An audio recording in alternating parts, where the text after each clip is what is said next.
Sa kaugnay naman na balita, mga delegadong dadalo sa World Economic Forum on East Asia bukas nagsimula ng dumating.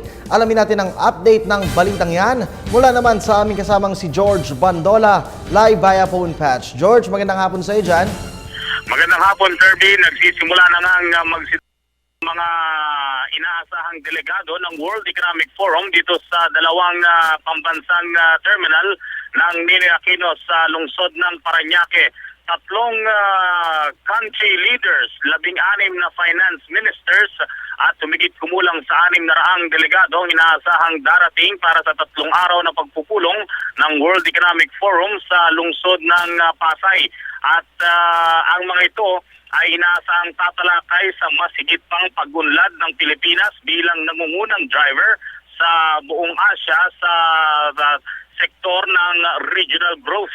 Ayon na rin dito kay Sushant Rao, ang convener o executive director ng World Economic Forum, kung kaya't ginawa dito sa Pilipinas ang World Economic Forum on East Asia ay dahil sa ang Pilipinas lang ang nagpakita ng patuloy na pagsigla ng ekonomiya sa mga nakalipas na panahon.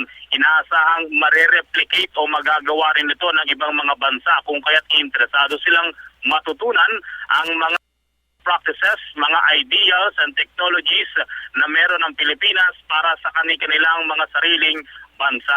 Ang pagtalakay sa economic growth at poverty ang nangungunang tema ng World Economic Forum on East Asia ngayon, at ito yung inaasahan ding makakapagbigay ng mas maraming input para sa mga government officials para makapagpatupad pa ng mas magagandang programa para sa Poverty Alleviation Program ng pamahalaan. Sa ngayon, tiniyak ng Manila International Airport Authority na very smooth ang pagdating ng mga delegado at hindi magkakaroon ng anumang hassle.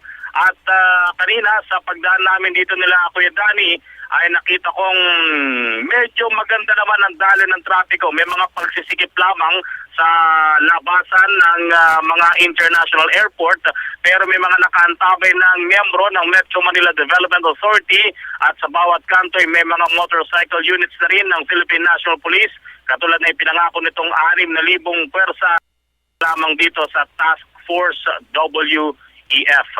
Para sa Telebisyon ng Bayan, George Bandola.